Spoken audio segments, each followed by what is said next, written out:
Assalamualaikum warahmatullahi wabarakatuh.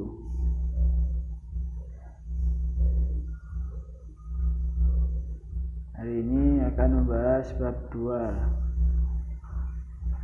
dimana kemarin sudah Ustaz jelaskan. Yang pertama ada makna alinea pembukaan Undang-Undang Dasar Negara Republik Indonesia. Nah, untuk hari ini anak-anak kita akan membahas pokok pikiran Undang-Undang Dasar Negara Republik Indonesia.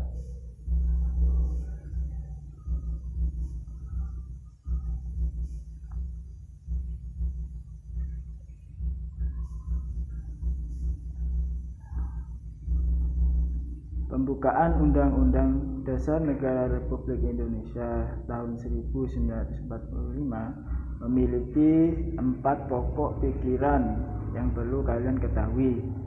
Setiap pokok pikiran mencerminkan nilai-nilai Pancasila ya anak-anak.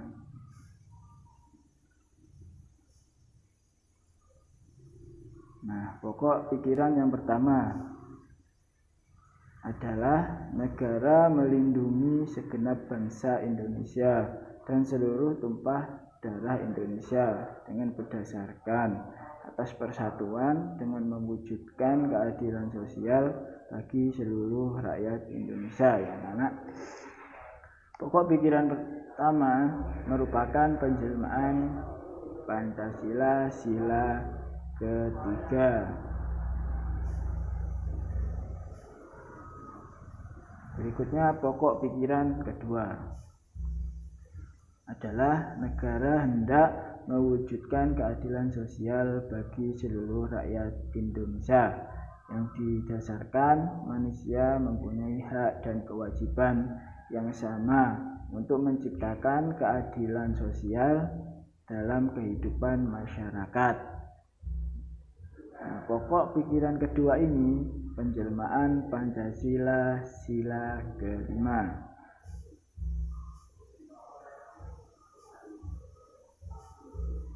Nah, berikutnya pokok pikiran yang ketiga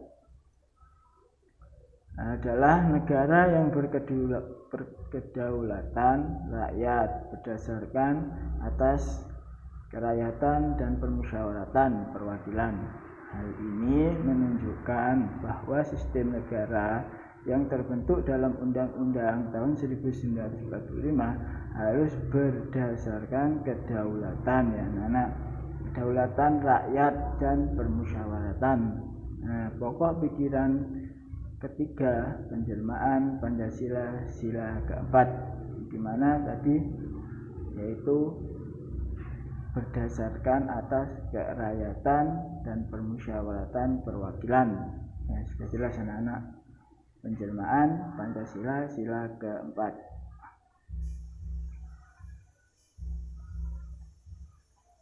Berikutnya pokok pikiran yang keempat adalah negara berdasarkan atas Tuhanan yang Maha Esa menurut dasar kemanusiaan yang adil dan beradab. Nah, pokok pikiran keempat ini menegaskan penjelmaan Pancasila sila pertama dan kedua, di mana adalah ketuhanan yang Maha Esa ya.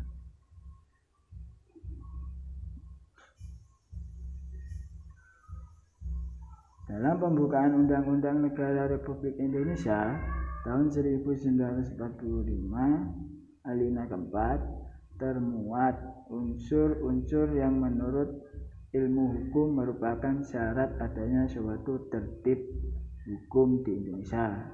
Adapun syarat-syarat tersebut diantaranya anak-anak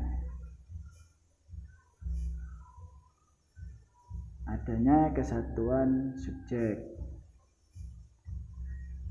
adanya kesatuan asas kerohanian, adanya kesatuan daerah, adanya kesatuan waktu. Nah, jadi dalam pembukaan Undang-Undang Negara Republik Indonesia tahun 1945 alinea keempat memuat unsur-unsur yang menurut ilmu hukum merupakan syarat adanya suatu tertib hukum di Indonesia. Ya, di antaranya itu adanya kesatuan subjek, adanya kesatuan asas kerohanian, adanya kesatuan daerah, adanya kesatuan waktu. Jadi harus terdiri dari 4 sub di bawah ini ya anak-anak.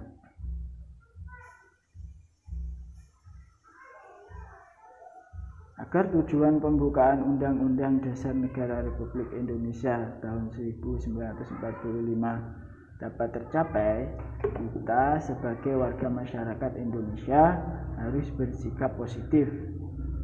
Dengan cara apa? Terhadap keempat pokok pikiran di atas dalam kehidupan sehari-hari. Jadi harus kita sebagai warga masyarakat Indonesia harus bersikap positif. Tujuannya untuk apa? Untuk terciptanya atau tercapainya tujuan pembukaan Undang-Undang Dasar Negara Republik Indonesia itu sendiri ya anak-anak.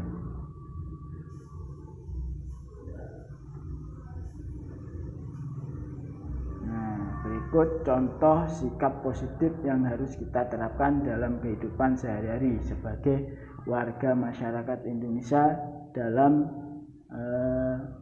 mengikuti aturan-aturan yang sudah disusun di dalam Undang-Undang Dasar Negara Republik Indonesia, di mana kita harus menerapkan ke dalam kehidupan sehari-hari. Nah, bisa kalian lihat. Yang pertama, gotong royong. Nah, kita sebagai warga negara Indonesia sudah jelas tercantum di dalam undang-undang harus gotong royong. Ya. Kemudian musyawarah. Nah, jadi kita diharuskan bermusyawarah. Untuk apa tujuan? Untuk mencari kebenaran dan keadilan yang sudah tertera di dalam Undang-Undang Dasar Negara Republik Indonesia. Berikutnya, ini anak-anak, saling toleransi antar umat beragama. Tidak membeda-bedakan suku, ras, agama. Jadi tidak saling mengolok-olok, saling membeda-bedakan. Nah, kita sebagai warga negara masyarakat Indonesia yang menganut Undang-Undang Dasar Negara Republik Indonesia harus mematuhi dan menerapkan sikap positif kita sebagai warga Indonesia, di mana di Indonesia ini tidak hanya satu agama aja, tapi melainkan beberapa agama. Jadi kita harus saling toleransi antar umat beragama. Contohnya bisa kalian lihat seperti gambar seperti ini. Mereka cukup bahagia dengan kehidupan di Indonesia ini, bahwasanya selalu harmonis dalam lingkungan masyarakat, lingkungan negara, dan lingkungan keagamaan. Anak-anak. Kemudian kita menerapkan dalam sikap ini. Mungkin kalian sudah tahu, ini adalah ras atau suku, di mana di sini ada suku Dayak, suku Irian, suku Jawa, ya, ada semua. Suku Madura juga ada. Kita sebagai masyarakat Indonesia harus bisa menerapkan sikap positif tersebut, ya anak-anak. Jadi kalian sebagai penerus, sebagai masyarakat Indonesia harus bisa menerapkan sikap positif di lingkungan kalian masing-masing. Ya, seperti toleransi antar umat beragama, toleransi antar suku. Kan tidak mungkin di lingkungan kalian itu cuma ada orang Jawa aja, pasti ada orang Madura, orang Papua, orang Irian. Nah, selama ini kan terjalin dengan harmonis, tidak ada pertengkaran karena sudah tercantum dalam susunan Undang-Undang Negara Republik Indonesia, ya anak-anak. Bahwasanya kita sebagai bangsa warga masyarakat Indonesia harus menerapkan, menjunjung tinggi toleran dan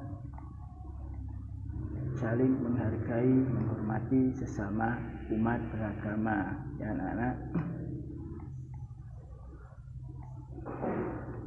Berikutnya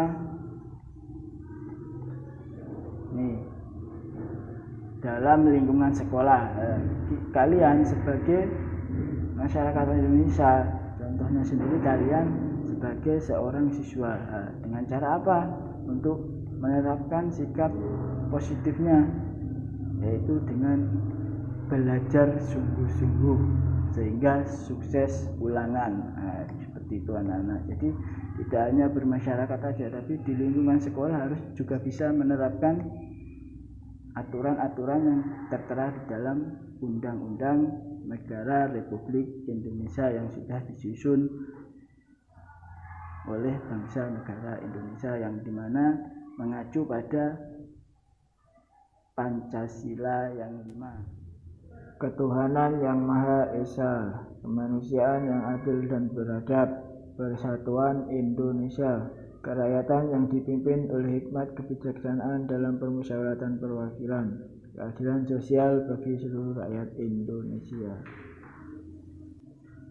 Nah, mungkin dari sini bisa kalian pahami bahwasanya sebagai warga negara atau masyarakat Indonesia harus bisa mengikuti aturan-aturan yang sudah dibuat oleh pemerintah, yang sudah tertera di dalam undang-undang. Jadi tidak seenaknya saja menghakimi, berbuat, dan memutuskan. Harus mengikuti yang sudah tercantum di dalam susunan Undang-Undang Negara Republik Indonesia, ya anak-anak. Mungkin dari sini sudah kalian pahami. Lebih jelasnya bisa kalian lihat di LKS bab 2, di situ sudah tertera banyak, buku paket juga ada. Dari sini Ustaz akhiri. Assalamualaikum warahmatullahi wabarakatuh.